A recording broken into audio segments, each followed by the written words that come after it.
नमस्कार दोस्तों, स्वागत है आप सभी का आपके अपने YouTube चैनल ऑब्जेक्टिव सेंटर पर। दोस्तों आज हम लोग यहाँ पर एनसीएल हेम ऑपरेटर का दोस्तों जो हम लोगों का क्लास चल रहा था उसी का दोस्तों ये हम लोगों का 8वां क्लास है। ठीक है, तो दोस्तों यहाँ पर देखिए जो हम लोगों का ऑफिशियल सिलेबस है, ठीक है, उसको हम लोग सबसे पहले बता दें कि वहाँ पर हमने बहुत सारे क्वेश्चन को यहाँ पर कवर कर लिया टॉपिक को। ठीक है, यहाँ पर देखिए जो आप लोगों का टॉपिक है, ठीक है, वो देखिए आपको कुछ इस तरीके से ये टॉपिक देखिए मैं आपको बता देता हूँ। हम लोगों ने दोस्तों देखिए मैंडेटरी कितने इन्फॉर्मेशन साइन पढ़ ली है, डॉक्यूमेंट आरती डीएल इंश्योरेंस पीयूसी, ठीक है, बाकी हर ये ओवरटेकिंग पार्किंग ये सब स्टॉपिंग ये सब के बारे में भी हम लोगों ने पढ़ी। ठीक है, और यहाँ पर देखिए फंक्शनिंग ऑफ इंजन के बारे में हो गया, ब्रेकिंग सिस्टम हो गया। आज हम लोग दोस्तों कूलिंग सिस्टम के बारे में यहाँ पर 50 महत्वपूर्ण प्रश्न को देखने वाले हैं। ठीक है, तो चलिए स्टार्ट करते हैं। तो देखिए दोस्तों कूलिंग सिस्टम यहाँ पर सबसे पहला प्रश्न यहाँ पर देखिए क्या कह रहा है, कह रहा है what is the primary function of a cooling system in HEM, यानी कि हेम में कूलिंग सिस्टम का प्राथमिक कार्य क्या है। तो दोस्तों देखिए हेम में कूलिंग सिस्टम का जो प्राथमिक कार्य होता है दोस्तों वो रहता है कि इंजन का इष्टतम संचालन तापमान बनाए रखना। ठीक है, यानी कि to maintain optimum engine operating temperature. तो हेम में कूलिंग सिस्टम का मेन प्राथमिक कार्य होता है कि इंजन का जो ऑप्टिमम इंजन यानी कि maintain optimum engine operation temperature, ठीक है, इष्टतम संचालन तापमान को बनाए रखने का काम करता है आपका cooling system.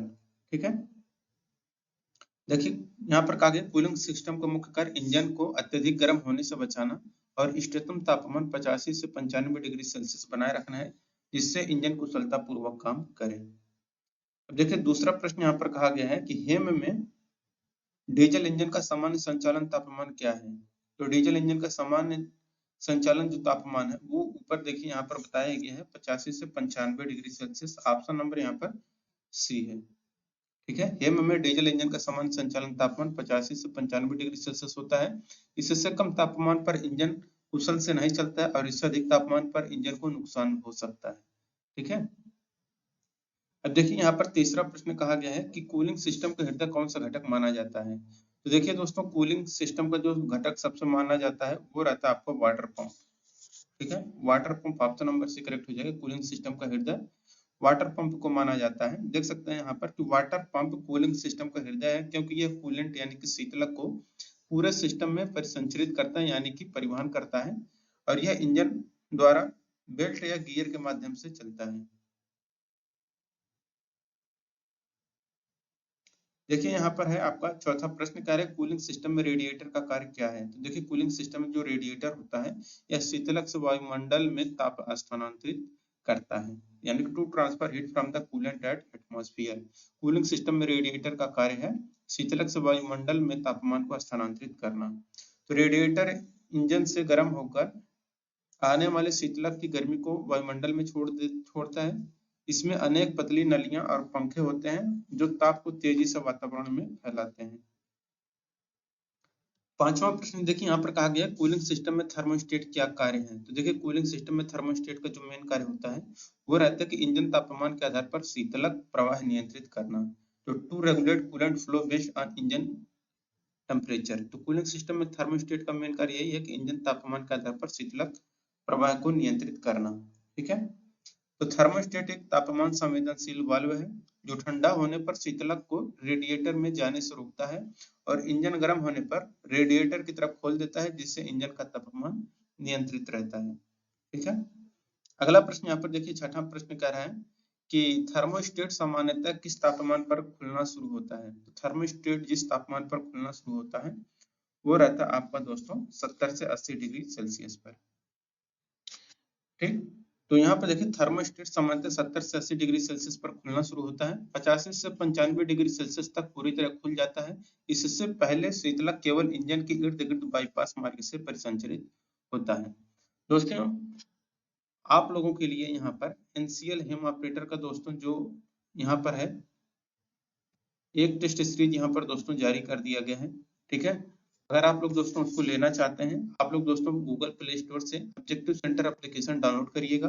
Objective centre application इस तरीके से आपको दिख जाएगा, इसको यहाँ से ओपन कर लीजिएगा। डाउनलोड करने के बाद जैसे ही ओपन करेंगे दोस्तों, आपको वहां पर रजिस्ट्रेशन करने के थ्रू आपको लॉगिन हो जाना है। ठीक है, रजिस्ट्रेशन करके लॉगिन हो जाएंगे, जैसे ही आपका जो पेज है कुछ इस तरीके से ओपन हो जाएगा। इसके बाद देखिए आप लोगों को दोस्तों यहाँ पर आपको दिखेगा टेस्ट सीरीज का सेक्शन। टेस्ट सीरीज वाले सेक्शन पर आप लोग क्लिक करेंगे। इसके बाद दोस्तों यहाँ पर आपको तीसरे नंबर पर दिख जाएगा एनसीएल का ऑप्शन। एनसीएल पे जैसे क्लिक करेंगे, सबसे ऊपर आपको मिल जाएगा एनसीएल हेम ऑपरेटर टेस्ट 2026। आपको इस पर क्लिक करना है। जैसे इस पर क्लिक करेंगे, इसके बाद दोस्तों देख सकते हैं आपके सामने दोस्तों हेम ऑपरेटर का दोस्तों जो ऑफिशियल मॉक टेस्ट है आपको यहाँ पर दोस्तों टेस्ट के रूप में देखने को मिल जाएगा। प्रीवियस ईयर के जो 2023 में आए हुए प्रश्न है, देखिए 2023 में, ठीक है, और 2020 के और 2018 के, ये तीन के तीनों आपको टेस्ट मिल जाएंगे, प्लस पीडीएफ भी आपको दे दिया गया है। ठीक है, उसका सॉल्यूशन भी आपको दे दिया गया है। तो ये पिछले साल का पेपर है। बाकी दोस्तों आपको 3 प्लस आपको दोस्तों न्यू वाला आपको क्वेश्चन पेपर मिल जाएगा। 25 से ज्यादा दोस्तों आपको टॉपिक वाइज टेस्ट दिया गया है। चैप्टर मतलब जो जो आप लोगों का टेक्निकल वाला पोर्शन है ना, वो पूरा का पूरा कवर किया गया है, जिसमें आप लोगों का दोस्तों पूरा का पूरा टॉपिक, जैसे मैं यहाँ पे पढ़ा रहा हूँ कूलिंग सिस्टम, बेयरिंग और यहाँ पर ब्रेकिंग सिस्टम, स्टीयरिंग सिस्टम, ऐसे एक एक पे वहाँ पर भी 50-50 क्वेश्चन दिए गए हैं। और इसके बाद आपको पूरा का पूरा वहाँ पर एक आपको बुकलेट भी दिया गया है, आप लोग उसको पढ़ लीजिएगा। उसमें दोस्तों 4000 से ज्यादा क्वेश्चन आपको देखने को मिल जाएंगे, जो कि आपके एग्जाम के लिए बहुत ही महत्वपूर्ण है। और तो और जो रोड साइंस सेफ्टी वाला चैप्टर है ना, जो कि आपको एग्जाम में इस बार ज्यादा ही मात्रा में आने वाला है, उसको दोस्तों आपको पूरा का पूरा पीडीएफ प्रोवाइड किया गया है। इंफॉर्मेटरी साइन का अलग पूरा दे दिया है, और कासनरी साइन का अलग, इंफॉर्मेटरी साइन का अलग, कासनरी साइन, सब कुछ वहां पर आपको देखने को मिल जाएगा। आप लोग दोस्तों ये टेस्ट सीरीज पा सकते हैं।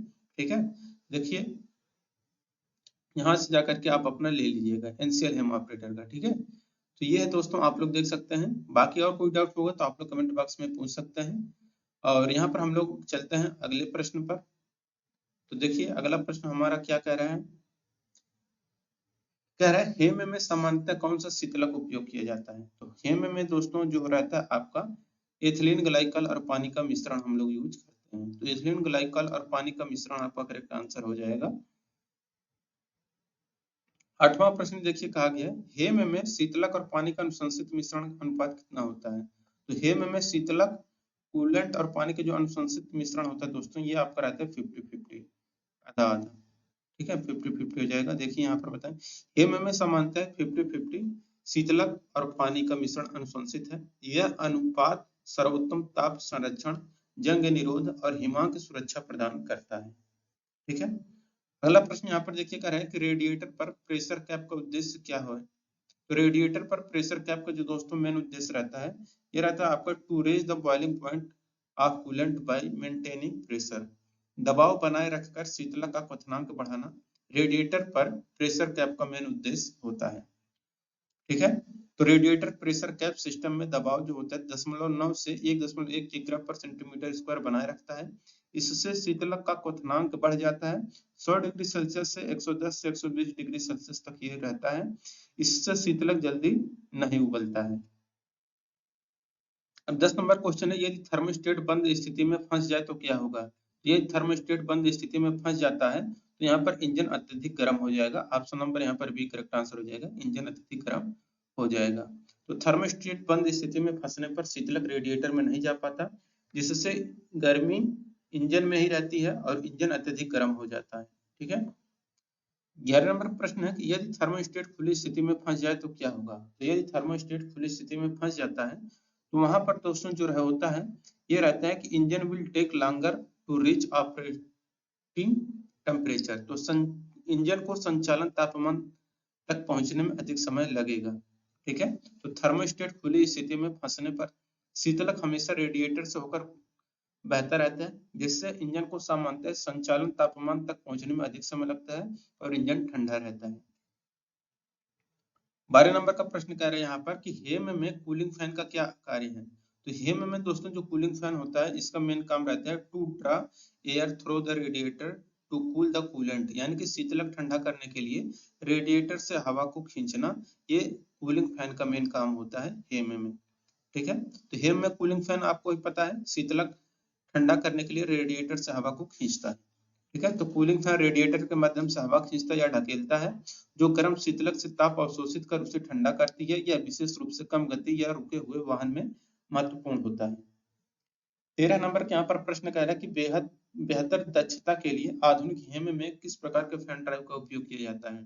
तो बेहतर दक्षता के लिए आधुनिक हेम में जिस प्रकार के फैन ड्राइव का उपयोग किया जाता है वह रहता है आपका हाइड्रोलिक और विस्कस फैन ड्राइव। ठीक है। तो हाइड्रोलिक या विस्कस फैन ड्राइव आपको यहाँ पर करेक्ट आंसर हो जाएगा। देखिए आधुनिक हेम में हाइड्रोलिक या विस्कस फैन ड्राइव उपयोगी होता है, जो इंजन तापमान के अनुसार फैन की गति स्वतः नियंत्रित करती है। इससे ईंधन की बचत होती है और इंजन का भार कम होता है। ठीक है। अब देखिए यहाँ पर दोस्तों अगला है 14 नंबर का प्रश्न, कह रहा है इंजन ओवर हीटिंग क्या है। देखिए इंजन ओवर हीटिंग जो होता है ये क्या करता है कि इंजन तापमान सामान्य संचालन सीमा से जब अधिक हो जाता है तो हम लोग उसको कहते हैं कि इंजन ओवरहीट हो गया है। यानी कि इंजन का जो मेन नॉर्मल टेम्परेचर होता है ना, ठीक है, चलते समय उतना मेंटेन है तो ठीक है, उससे ज्यादा हुआ तो उसको हम लोग कहते हैं ओवरहीट हो चुका है। तो ऐसा आपको ऑप्शन नंबर बी में दिख जाएगा कि इंजन तापमान सामान्य संचालन सीमा से अधिक हो जाता है तो इंजन ओवरहीटिंग उसको हम लोग बोलते हैं। इंजन ओवरहीटिंग तब होती है जब इंजन का तापमान सामान्य संचालन तापमान सीमा जो है 85 से 95 जो डिग्री सेल्सियस होता है, अगर इससे अधिक हो जाता है तो उसको हम लोग कहते हैं कि इंजन ओवरहीट करने लगा है। यह कूलिंग सिस्टम की विफलता, शीतलक की कमी या अन्य कारणों से होता है। अब 15 नंबर क्वेश्चन है कि जब तापमान गेज लाल क्षेत्र दिखाए तो ऑपरेटर को क्या करना चाहिए। जब टेम्परेचर गेज जो रेड अगर दिखाने लग रहा है तो ऑपरेटर को करना चाहिए उसको वाहन को सुरक्षित रोक देना चाहिए और इंजन को बंद कर देना चाहिए। ठीक है, जिससे उसका टेम्परेचर कम हो जाए। ठीक है। तो तापमान गेज के लाल क्षेत्र में जाने पर ऑपरेटर को वाहन सुरक्षित स्थान पर रोककर इंजन बंद करना चाहिए।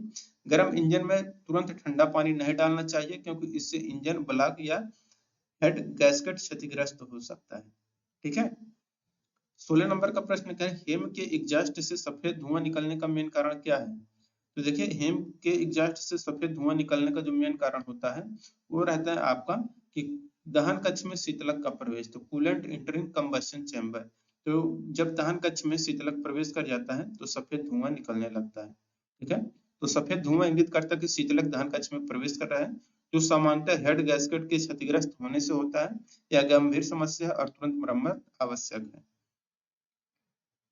17 नंबर का प्रश्न देखिए क्या कह रहे हैं, कह रहे हैं कूलिंग सिस्टम में एक्सपेंशन टैंक का उद्देश्य क्या है। तो देखिए कूलिंग सिस्टम में एक्सपेंशन टैंक का जो मेन उद्देश्य रहता है वो रहता है आपका शीतलक के तापीय प्रसार को समायोजित करना। ठीक है। तो शीतलक के तापीय प्रसार को समायोजित करना, ऑप्शन नंबर बी यहाँ पर करेक्ट आंसर हो जाएगा। जब शीतलक गर्म होता है तो उसका आयतन बढ़ता है और एक्सपेंशन टैंक यानी कि ओवरफ्लो टैंक जो होता है इस अतिरिक्त शीतलक को संग्रहित करता है और ठंडा होने पर इसे वापस सिस्टम में भेजता है। 18 नंबर का प्रश्न यहाँ पर कह रहा है कि शीतलक का भूरा या जंग जैसा रंग होने का क्या कारण है। तो शीतलक का भूरा या जंग जैसा रंग होने का जो मेन कारण है वो रहता है आपका कि कूलिंग सिस्टम के अंदर जंग लगना। ठीक है। तो यहाँ पर भी आंसर करेक्ट है, कूलिंग सिस्टम के अंदर जंग लगना। तो जब कूलिंग सिस्टम में धातु घटकों में जंग लग जाती है तो शीतलक भूरे या जंग जैसे रंग का हो जाता है। यह संकेत करता है कि शीतलक पुराना हो गया है और कूलिंग सिस्टम की सफाई व कूलेंट बदलने की आवश्यकता है। इंजन में वाटर जैकेट का क्या काम होता है। तो देखिए इंजन में वाटर जैकेट का दोस्तों जो मेन कार्य होता है वो रहता है आपका सिलेंडर और दहन कक्ष के चारों ओर शीतलक परिसंचरित करना। ठीक है। बी आंसर यहाँ पर करेक्ट आंसर हो जाएगा। तो वाटर जैकेट इंजन ब्लॉक और सिलेंडर हेड में बना एक मार्ग है जिसमें शीतलक प्रवाहित होता है। यह सिलेंडर दहन कक्ष और वाल्व सीट के आसपास से ताप अवशोषित करता है। अब देखिए, अच्छा दोस्तों यहाँ पर मैं आप लोगों को बता दूं, मेरे पास बहुत सारे ऐसे हैं कैंडिडेट जो कि एनसीएल हेम ऑपरेटर वाले आ रहे हैं, कह रहे हैं सर हम टेस्ट ले रहे हैं, एक बार परचेज कर ले रहे हैं, वो हमें फिर से परचेज करने के बोल रहा है एक टेस्ट देने के बाद। देखिए ऐसा नहीं है, मैं आप लोगों को बता दूं कि आप लोग गड़बड़ी कहाँ पर करते हैं। देखिए अगर आपने दोस्तों यहाँ पर देखेंगे कि जो आपने टेस्ट दिया है मतलब परचेज किया है, ठीक है, तो वो परचेज अगर आप दोस्तों यहाँ से एनसीआई ये जो है ना टेस्ट सीरीज, आप यहाँ से टेस्ट सीरीज अगर ले लेते हैं और इसको यहाँ से एनसीएल पे जाते हैं, फिर यहीं पर आप अपना बार बार चेक करते हैं। ठीक है। तो ये आपको दोस्तों किसी किसी में आपको ये ओपन दिखाएगा, किसी किसी में आपको लॉक हुआ दिखाएगा। ऐसा क्यों हो रहा है वो मैं आप लोगों को बता दूं।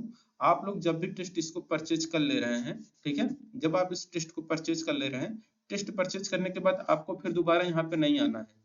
यहाँ पर आपको दोस्तों दिखिएगा, नीचे जाएंगे एप्लीकेशन में, यहाँ पर आपको दिखेगा माई कोर्स का ऑप्शन, यहाँ पे माई कोर्स का ऑप्शन दिखेगा। माई कोर्स वाले ऑप्शन में जब जाएंगे तो वहां पर आपको दोस्तों टेस्ट सीरीज का सेक्शन दिखेगा। ठीक है, एक तो कोर्स का सेक्शन पहले दिखेगा, इसके बाद आपको टेस्ट सीरीज का सेक्शन दिखेगा। तब आपको टेस्ट सीरीज वाले सेक्शन में आपको क्लिक करना है और वहां पर आपको पूरा का पूरा टेस्ट सीरीज आपका जो परचेज किए रहेंगे, जितने भी परचेज किए रहेंगे वो आपको इकट्ठे दिखाने लगेगा। ठीक है, जैसे अगर कोई एनसीएल हेम ऑपरेटर का लिया है तो सिर्फ एनसीएल हेम ऑपरेटर का पूरा दिखाएगा। ठीक है, इसलिए दोस्तों काफी ज्यादा लोगों ने लिया, बहुत अच्छा लग रहा है कि आप लोग सपोर्ट कर रहे हैं। ठीक है, तो अगर आप लोग भी अगर नहीं लिए हैं तो जाके ले लीजिए। और आप लोगों को मैं बता दूं, पूरा का पूरा जो रोड साइन और सेफ्टी वाला है वो पूरा का पूरा पीडीएफ मिल जाएगा। और जो टेक्निकल पार्ट है ना, ये व्हीकल का, ये आपको इंजन पार्ट का, ये सब पूरा का पूरा आपको पीडीएफ भी दे दिया गया है। आप लोग उसको अच्छे तरीके से पढ़ सकते हैं और अपने एग्जाम को अच्छे लेवल पर लेकर जा सकते हैं। ठीक है, तो टेस्ट सीरीज दोस्तों अगर आप परचेज कर लेते हैं, इसके बाद आपको माई कोर्स में जाना है। यहीं पर आपको टेस्ट सीरीज का सेक्शन दिखेगा, वहां से आप अपना टेस्ट दीजिएगा, फिर आपको कोई दिक्कत नहीं होगा। ठीक है, आपको वहीं पर दिखेगा। देखिए वाटर पंप में कैविटेशन क्या है, तो कैविटेशन देखिए जो होता है दोस्तों, ये ऊपर तो हो गया है, देखिए। तो देखिए वाटर पंप में कैविटेशन जो होता है दोस्तों, ये होता है कि वाष्प बुलबुलों का बनना और टूटना जिससे पंप क्षतिग्रस्त होता है, इसको दोस्तों हम लोग कहते हैं वाटर पंप में कैविटेशन। ठीक है, तो देखिए कैविटेशन वाटर पंप में वाष्प बुलबुलों के बनने, अचानक टूटने की घटना है। या बुलबुले टूटने पर स्थानीय उच्च दबाव उत्पन्न होता है जो पंप के इम्पेलर और आवरण को क्षतिग्रस्त करता है। 21 नंबर का प्रश्न कह रहा है कि खराब वाटर पंप का लक्षण क्या है। देखिए खराब वाटर पंप का दोस्तों जो लक्षण होता है वो रहता है कि इंजन ओवरहीट होता है और पंप के वीप होल से शीतलक रिसता है। ठीक है, तो देखिए खराब वाटर पंप के लक्षणों में इंजन ओवरहीटिंग, वीप होल से शीतलक रिसाव और पंप की असामान्य आवाज शामिल है। वीप होल पंप की सील खराब होने का संकेत देता है। ठीक है, अब देखिए दोस्तों यहाँ पर 22 नंबर का प्रश्न क्या कह रहा है, कह रहा है शीतलक में एंटी फ्रीज का मेन उद्देश्य क्या है। तो देखिए शीतलक में एंटी फ्रीज का जो मेन उद्देश्य रहता है वो रहता है कि शीतलक का हिमांक कम करना और क्वथनांक को बढ़ाना। ठीक है, तो एंटी फ्रीज फ्रीजिंग का मेन काम क्या रहता है, शीतलक का जो दोस्तों होता है फ्रीजिंग पॉइंट उसको कम करना, तो फ्रीजिंग पॉइंट को कम करना और बॉइलिंग पॉइंट को बढ़ाना, ये काम करता है दोस्तों एंटी फ्रीज। देखिए एंटी फ्रीज के रूप में हम लोग किसका इस्तेमाल करते हैं, एथिलीन ग्लाइकॉल का प्रयोग हम लोग एंटी फ्रीज के रूप में प्रयोग करते हैं। और शीतलक का जो हिमांक होता है शून्य से काफी नीचे ले जाता है और क्वथनांक बढ़ाता है। यह जंग निरोधक, पानी पंप, लुब्रिकेंट, फोमिंग रोधी गुण भी प्रदान करता है। देखिए 23 नंबर का प्रश्न यहाँ पर क्या कह रहे हैं, कह रहे हैं रेडिएटर होज क्या है और यह क्या करती है। तो देखिए रेडिएटर होज जो होता है ये रहता है दोस्तों आप लोगों का कि इंजन और रेडिएटर के बीच शीतलक ले जाने वाली लचीली रबर पाइप। ठीक है, तो इंजन और रेडिएटर के बीच शीतलक ले जाने वाली लचीली रबर पाइप आपका करेक्ट आंसर हो जाएगा। तो रेडिएटर होज लचीली रबर पाइप होती है जो इंजन से गर्म शीतलक को रेडिएटर यानी तक ऊपरी होज और रेडिएटर से ठंडे शीतलक को इंजन तक यानी कि निचली होज ले जाती है।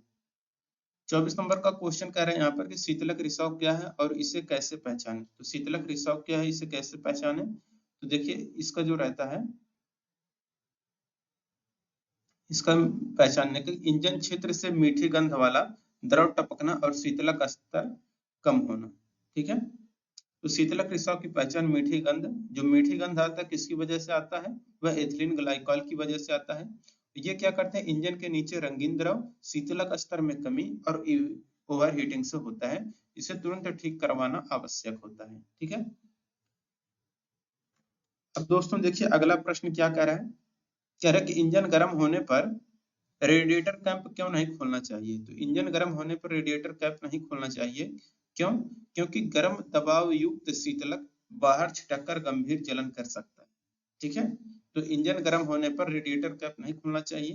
अगर आप खोल देते हैं तो गर्म दबाव युक्त शीतलक बाहर आएगा और आपको जलन महसूस करा सकता है। ठीक है, तो देखिए यहाँ पर इंजन, गर्म इंजन में कूलिंग सिस्टम दबाव में होता है। कैप खोलने पर दबाव एकाएक घटता है, जिससे गर्म शीतलक उबलकर तेजी से बाहर छिटकता है और गंभीर जलन हो सकती है। कैप हमेशा इंजन ठंडा होने पर ही खोलना चाहिए। 26 नंबर का देखिए प्रश्न क्या कह रहा है। कह रहा है कि हेम में आयल कूलर क्या है और इसका उद्देश्य क्या है। तो हेम में आयल कूलर जो होता है, ये दोस्तों शीतलक का उपयोग करके इंजन तेल ठंडा करने वाला हीट एक्सचेंजर होता है। ठीक है, अब देखिए आयल कूलर एक हीट एक्सचेंजर है जिसमें इंजन तेल और शीतलक के बीच ताप का आदान प्रदान होता है। यह इंजन तेल को अत्यधिक गर्म होने से बचाता है, जिससे तेल की चिकनाई बनी रहती है। अब देखिए यहाँ पर 27 नंबर का प्रश्न है। कह रहे हैं हेम में चार्ज एयर कूलर इंटरकूलर क्या है। ठीक है, तो हेम में चार्ज एयर कूलर जिसे इंटरकूलर है बोलते हैं, ये क्या है। तो ये होता है दोस्तों कि टर्बो चार्जर से संपीड़ित हवा को इंजन में प्रवेश से पहले ठंडा करने का उपकरण होता है। तो इंटरकूलर टर्बो चार्जर द्वारा संपीड़ित गर्म हवा को ठंडा करता है। अधिक ठंडी हवा अधिक घनी होती है, जिससे दहन बेहतर होता है, इंजन की शक्ति बढ़ती है और एग्जॉस्ट उत्सर्जन कम होता है। 28 नंबर क्वेश्चन है कि शीतलक में झाग का क्या कारण है। देखिए फोमिंग का में दोस्तों फोमिंग का जो मेन काम होता है शीतलक में, ये क्या करता है कि खराब हेड गैस्केट से दहन गैसें शीतलक में मिलाना या गलत शीतलक का उपयोग करना। ठीक है, तो इसी की वजह से आपका फोमिंग होता है। ठीक है, तो फोमिंग क्यों होता है कूलेंट में, तो खराब हेड गैस्केट के दहन गैस से शीतलक में मिलाना या गलत शीतलक का उपयोग करने से। तो शीतलक में झाग मुख्यतः खराब हेड गैस्केट से दहन गैसों के शीतलक में मिलने, गलत प्रकार का शीतलक उपयोग करने या शीतलक के पुराने होने से, या झाग कूलिंग दक्षता को गंभीर रूप से प्रभावित करता है। ठीक है, तो झाग कूलिंग दक्षता को भी प्रभावित करता है। हेम में शीतलक को कितने समय में बदलना चाहिए। तो कूलेंट को दोस्तों जो बदलने का समय होता है दोस्तों, वो होता है कि निर्माता की सिफारिश के अनुसार सामान्यतः हर 2 साल पर निर्धारित घंटे पर।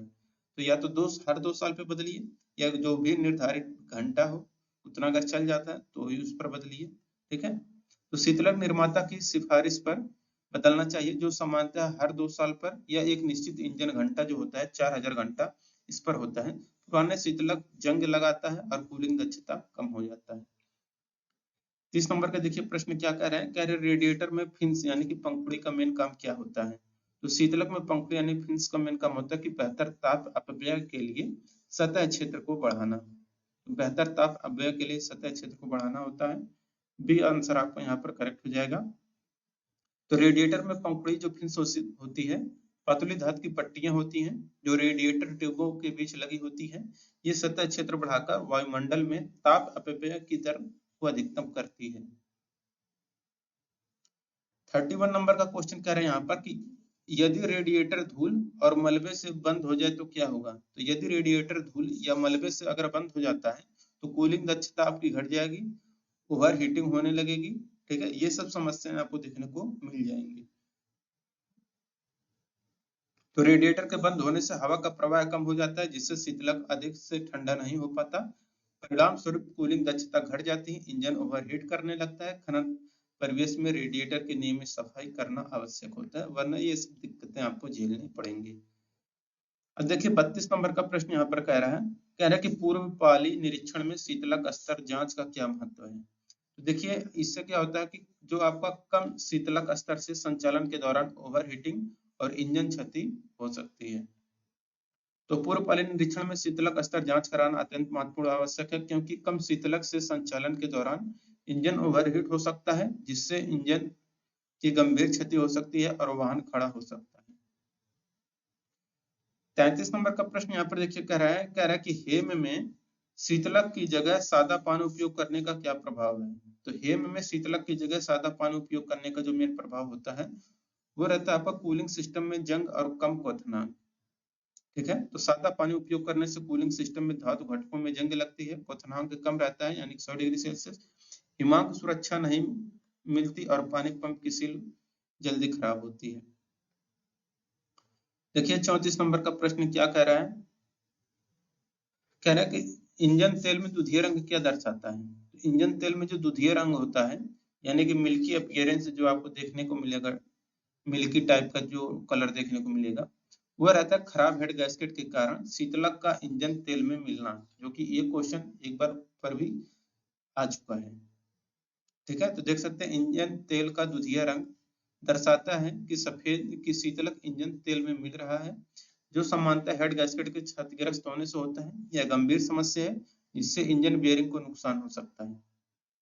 35 नंबर का प्रश्न कह रहा है कि कूलिंग सिस्टम में डी एरेशन लाइन का उद्देश्य क्या है। तो कूलिंग सिस्टम में डी एरेशन लाइन का जो मेन उद्देश्य रहता है, ये रहता है आपके कूलिंग सिस्टम से हवा के बुलबुले को निकालना।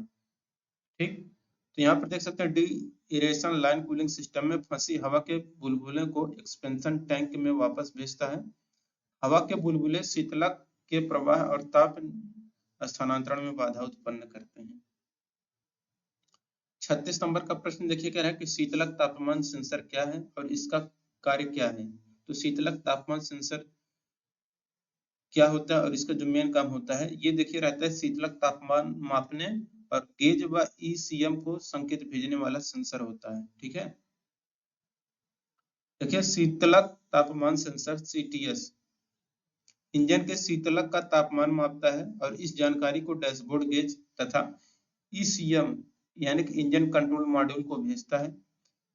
इंजन कंट्रोल मॉड्यूल इस जानकारी का उपयोग ईंधन इंजेक्शन और अन्य मापदंडों को नियंत्रित करने में करता है।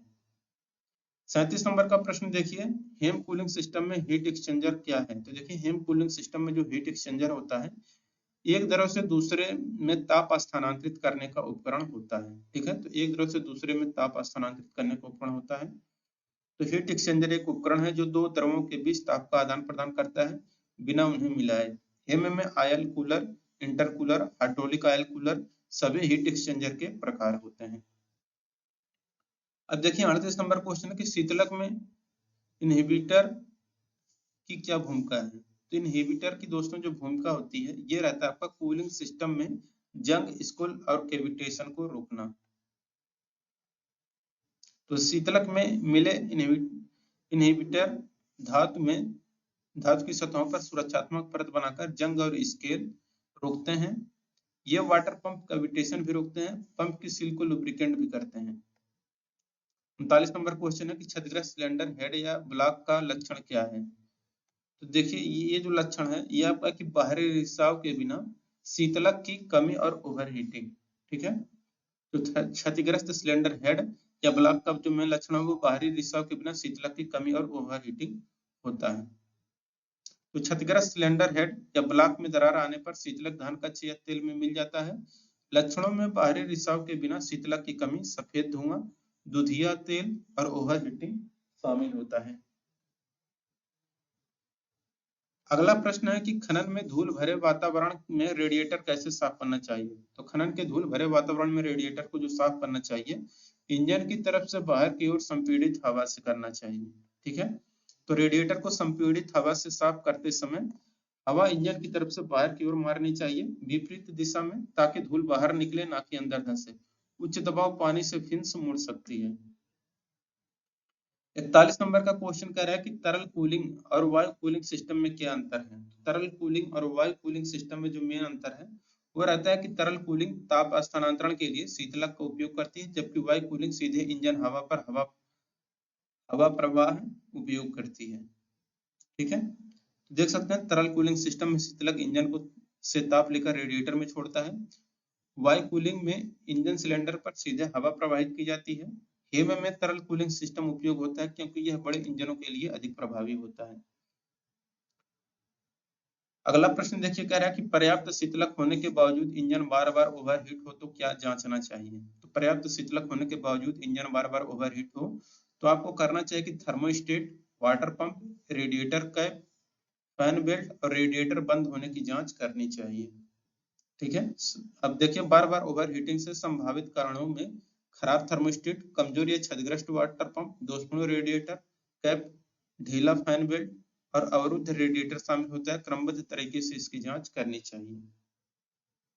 43 नंबर का देखिए यहाँ पर प्रश्न कह रहा है कि कूलिंग सिस्टम में बाईपास सर्किट का मेन उद्देश्य क्या है। तो कूलिंग सिस्टम में बाईपास सर्किट का जो मेन उद्देश्य रहता है, थर्मोस्टेट बंद होने पर इंजन के भीतर शीतलक परिसंचरण बनाए रखना। ठीक है, तो जब थर्मोस्टेट बंद होता है इंजन ठंडा होने पर, तब शीतलक बाईपास सर्किट से होकर केवल इंजन के भीतर परिसंचरित होता है।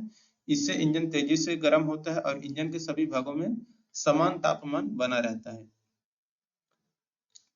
दोस्तों जो भी छात्र ऐसे हैं जो कि दोस्तों अभी भी एनसीएल हेम ऑपरेटर के दोस्तों मॉक टेस्ट नहीं लिए हैं, आप लोग जरूर ले लीजिएगा। ये जो पढ़ाया जा रहा है वहां पर दोस्तों आप अपना टॉपिक को टेस्ट दे दीजिएगा। ठीक है, उससे आप लोगों को अनुमान लग जाएगा कि आपका कितना तैयार है कितना नहीं। ठीक है, तो आप लोग दोस्तों प्ले स्टोर से ऑब्जेक्टिव सेंटर एप्लीकेशन डाउनलोड करिए। डाउनलोड करने के बाद यहाँ पर टेस्ट सीरीज वाले सेक्शन में जाइए, एनसीएल में जाएंगे, यहाँ पर सबसे ऊपर आपको एनसीएल हेम ऑपरेटर टेस्ट मिल जाएगा, जाके यहाँ से परचेज कर लीजिएगा। हिंदी इंग्लिश दोनों भाषा में आपको क्वेश्चन देखने को मिल जाएगा, प्रीवियस ईयर का क्वेश्चन मिल जाएगा, स्टडी रिलेटेड कुछ पीडीएफ मिल जाएंगे जो कि आपके एग्जाम की दृष्टि से बहुत ही महत्वपूर्ण है। ठीक है, और देखिए अगर आप दोस्तों पहली बार अगर इस एप्लीकेशन को डाउनलोड कर रहे हैं तो आप लोग दोस्तों OC10 ठीक है, OC10 आपको दोस्तों डालना है। OC मतलब आपको समझिए ऑब्जेक्टिव सेंटर, तो OC10 आपको डालना है। इससे क्या होगा, आपको आपको 10% के यहाँ पर डिस्काउंट मिल जाएगा। ठीक है, इस टेस्ट सीरीज पर। अगले प्रश्न पर चलते हैं। तो देखिए ढीले फैन बेल्ट का कूलिंग सिस्टम पर क्या प्रभाव पड़ता है। तो ढीले फैन बेल्ट का कूलिंग सिस्टम पर जो प्रभाव पड़ता है वह रहता है वाटर पंप और फैन की गति कम होने से ओवरहीटिंग। ठीक है, तो ढीला फैन बेल्ट वाटर पंप और फैन की गति कम कर देता है। कम गति पर वाटर पंप पर्याप्त शीतलक संचरित नहीं कर पाता और फैन पर्याप्त हवा नहीं खींच पाता, इससे इंजन ओवरहीट हो जाता है। अब देखिए अगला प्रश्न क्या कह रहा है, कह रहा है कि सर्ज टैंक यानी कि एक्सपेंशन टैंक के प्रेशर कैप की क्या भूमिका है। तो सर्ज एक्सपेंशन टैंक के प्रेशर कैप की जो मेन भूमिका रहती है वो सिस्टम दबाव बनाए रखना और ठंडा होने पर शीतलक वापसी की अनुमति देना। ठीक है, तो सर्ज टैंक का प्रेशर कैप दोहरी भूमिका निभाता है। यह सिस्टम में आवश्यक दबाव बनाए रखता है और गर्म होने पर अतिरिक्त शीतलक को टैंक में जाने देता है, ठंडा होने पर शीतलक को वापस मुख्य सर्किट में खींचता है। 46 नंबर का देखिए प्रश्न कह रहा है कि कूलिंग सिस्टम में स्केल या खनिज जमाव क्या है, यह कैसे प्रभावित करता है। ये करता है दोस्तों खनिज जमाव जो ताप स्थानांतरण कम करते हैं और शीतलक प्रवाह बाधित करते हैं। ठीक है, तो कठोर पानी या पुराने शीतलक के उपयोग से रेडिएटर और वाटर जैकेट में कैल्शियम और मैग्नीशियम के खनिज जमा हो जाते हैं। ये जमाव ताप स्थानांतरण कम करते हैं, शीतलक प्रवाह बाधित करते हैं और ओवर हीटिंग का कारण बनते हैं। 47 नंबर का क्वेश्चन है कि हेम में हाइड्रोलिक आयल कूलर का कार्य क्या है। तो देखिए हेम में हाइड्रोलिक आयल कूलर का जो मेन कार्य होता है ये हाइड्रोलिक तेल की श्यानता बनाए रखने और उसे खराब होने से बचाने के लिए ठंडा करना है। ठीक है, तो hydraulic oil cooler hydraulic system के तेल को ठंडा करता है। अत्यधिक गर्म हाइड्रोलिक तेल पतला हो जाता है जिससे उसकी श्यानता लुब्रिकेटिंग क्षमता कम हो जाती है, सील्स तेजी से खराब होते हैं। 48 नंबर क्वेश्चन है हेड गैस्केट फेल होने के लिए के कूलिंग सिस्टम से संबंधित संकेत क्या है।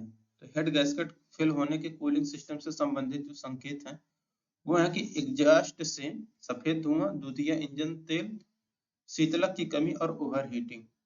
ठीक है, तो हेड गैस्केट फेल होने पर दहन गैसें शीतलक में और शीतलक दहन कक्ष में प्रवेश करता है। लक्षणों में एग्जॉस्ट से सफेद धुआं, शीतलक का जलना, इंजन तेल का दुधिया रंग, शीतलक की तेजी कमी और बार बार ओवरहीटिंग शामिल होता है। 49 नंबर क्वेश्चन है हेम में शीतलक भरते समय क्या सावधानी बरतनी चाहिए। तो हेम में शीतलक भरते समय जो सावधानी बरतनी चाहिए वो रहता है आपका कि इंजन ठंडा होने देना, सही शीतलक प्रकार और मिश्रण अनुपात उपयोग करें और गर्म होने पर कैप न खोलें। ठीक है, तो शीतलक भरते समय इंजन को पहले ठंडा होने देना, सही प्रकार का शीतलक सही मिश्रण अनुपात उपयोग करें, गर्म रेडिएटर का कभी ना खोलें, गलत शीतलक उपयोग करने से सिस्टम को नुकसान हो सकता है। ठीक है, 50 नंबर का देखिए क्वेश्चन यहाँ पर क्या कह रहा है। देखिए दोस्तों आप लोग जो टेस्ट ले रहे हैं छात्र, आप लोगों के लिए एक ग्रुप भी क्रिएट किया गया है व्हाट्सएप ग्रुप, जो कि आपको मिल जाएगा ठीक है। आप लोगों के लिए दोस्तों ये आपको ग्रुप मिल जाएगा एनसीएल इंफॉर्मेशन नाम से। आपको दोस्तों ये टेलीग्राम ग्रुप ज्वाइन कर लेना है, ठीक है, ताकि दोस्तों एनसीएल से संबंधित जितने भी इंफॉर्मेशन होते हैं, कोई भी डाउट होते हैं, आप इस ग्रुप में एक दूसरे से पूछ सकते हैं। बाकी व्हाट्सएप ग्रुप भी है, उसका लिंक आपको डिस्क्रिप्शन बॉक्स में दिया गया, आप लोग उसको जाके चेक कर सकते हैं, ठीक है। बाकी अब देख सकते हैं हम लोग 50 नंबर का क्वेश्चन। कहा गया कि हेम खराब रखरखाव अनुसूची के अनुसार कूलिंग सिस्टम के कौन से घटक का दैनिक निरीक्षण करना चाहिए। तो इसके लिए करना चाहिए कि जो शीतलक होता है, शीतलक स्तर, होज में रिसाव, रेडिएटर बंद होना और फैन बेल्ट की स्थिति, ये सब आपको करना चाहिए। तो देखिए हेम के दैनिक या पूर्वकालीन निरीक्षण में शीतलक स्तर, सभी होज और कनेक्शनों में रिसाव, रेडिएटर में धूल मलबा, फैन बेल्ट की तनाव स्थिति तथा शीतलक का रंग स्थिति जांचना चाहिए। तो ये दोस्तों यहाँ पर 50 इंपॉर्टेंट क्वेश्चन आपके दोस्तों कंप्लीट हो गए। ऐसे दोस्तों टॉपिक वाइज टेस्ट आपको दोस्तों दिए गए हैं। आपको इस टेस्ट सीरीज में 25 से ज्यादा जो आपके टॉपिक हैं टेक्निकल के, उतना दोस्तों पूरा टेस्ट मिलेगा। प्रीवियस ईयर के क्वेश्चन आपको मिलेंगे, नए पैटर्न पर आपको क्वेश्चन देखने को मिल जाएंगे, एआई बेस्ड भी क्वेश्चन आपको वहां पर दिए गए हैं, और रोड साइन और सेफ्टी का दोस्तों फिगर सहित आपको यहाँ पर टेस्ट दिया गया है, उसका डिटेल सोल्यूशन दिया गया है, उसका पीडीएफ भी आपको थ्योरी के रूप में दिया गया है, आप लोग उसको अच्छे तरीके से पढ़ सकते हैं। टेक्निकल पार्ट का दोस्तों स्पेशल पीडीएफ दिया गया है, 4000 से ज्यादा क्वेश्चन उसमें है, जाके उसको चेक कर लीजिएगा, ठीक है। लेकिन नेक्स्ट वीडियो में, थैंक यू।